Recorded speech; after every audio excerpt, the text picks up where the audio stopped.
ویسے تو پانی انسانی زندگی کے لیے اہم اور ضروری ہے، لیکن جعفر آباد کے صدر مقام شہر ڈیرہ الائر کے شہری آلودہ پانی پی کر مختلف امراض کے شکار ہونے لگے ہیں۔ محکمہ پی ایچ ای کے لگائے گئے صاف پانی فراہم کرنے والے فلٹر پلانٹ بھی مکمل طور پر غیر فعال اور ناکارہ ہو گئے ہیں، جس کی مد میں کروڑوں روپے حکومتی فنڈ ضائع کر دیا گیا ہے۔ شہریوں نے تحفظات کا اظہار کرتے ہوئے صاف پانی فراہمی کا مطالبہ کیا ہے۔ سب سے پہلے تو میں شکریہ ادا کرتا ہوں وشت نیوز والوں کا، جو ہمیشہ ڈیرہ الائر کی مظلوم عوام کی آواز بنتے رہے ہیں اور ہمارے مسائل کو اجاگر کرتے رہے۔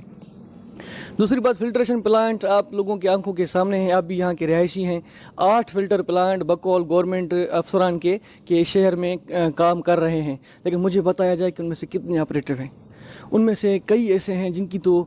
20 تک غائب ہیں، اور کئی ایسے ہیں جن کی مشینری تک اس کمرے میں سے اٹھا کر غائب کر دی گئی ہے، مشینری بھی ان میں موجود نہیں ہے، لیکن وہاں پر کام کرنے والے 1 سے 2 ملازمین، ان کی تنخواہ ملتی رہتی ہے، ان پر ملازمین کام کرتے ہیں، ان کے R&M فنڈ میں سے اس میں سے پیسے ریلیز کروائے جاتے ہیں اس کے مینٹیننس اور ریپیئر کے لیے، لیکن وہ آپریٹو نہیں ہیں۔ اور ہمارے اس علاقے میں آپ کو پتہ ہے جعفر آباد نصیر آباد ڈویژن، ہمارے علاقے میں ہیپاٹائٹس بی ایک مشہور ترین بیماری ہے، اس کی وجوہات جو ہے وہ آلودہ پانی ہے۔ دوسری جانب ایکسین پی ایچ ای ذاکر حسین جمالی نے تمام فلٹر پلانٹ کو کارآمد اور بحال قرار دیا ہے۔ ایکسین پی ایچ ای نے فلٹر پلانٹ کے ٹونٹیوں کی چوری کا انکشاف کرتے ہوئے شہریوں سے کم پانی ضائع کرنے کی ہدایت کی ہے۔ ہمارے فلٹر پلانٹس جو ڈیرہ الائر میں ہیں وہ بالکل سب کام کر رہے ہیں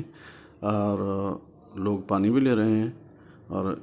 اگر جو آپ کہہ رہے ہیں تالے لگے ہوئے ہیں تو تالے ظاہر ٹائم ٹیبل کے مطابق چلاتے ہیں، اس کے بعد تالا لگا دیتے ہیں کیونکہ اسٹاف بھی چھٹی کرتا ہے، تو سیکنڈ ٹائم میں وہ رات کو بند کر دیتے ہیں۔ آپ کو پتہ ہے کہ ہمارے معاشرے میں لوگوں کو اپنے ہی چیز ہے، اپنی پراپرٹی ہے، لیکن ان کی جو ٹونٹیاں ہیں وہ بھی نکال لیتے ہیں، تو اس وجہ سے تالے لگانے پڑتے ہیں۔ کہ ڈیرہ الائر کے عوام سے گزارش ہے، بدستہ گزارش ہے کہ ابھی کلوجر پیریڈ ہے اور تقریباً 45 دنوں کے لیے پٹ فلٹر بند ہے، وہاں پہ بال صفائی ہو رہی ہے، ان کی ریبانڈلنگ ہو رہی ہے، تو اس حوالے سے پانی نہیں ہے جو محدود پیمانے پہ ہے، اور اس کو احتیاط سے استعمال کریں۔ رمضان المبارک کا مہینہ، تپتی دھوپ اور شدید گرمی کے موسم میں صاف پانی کی عدم فراہمی نہ صرف انتظامیہ بلکہ حکومتی نمائندوں کے لیے بھی سوالیہ نشان ہے۔ کیمرہ ٹیم کے ساتھ مصری بگٹی، وش نیوز، جعفر آباد۔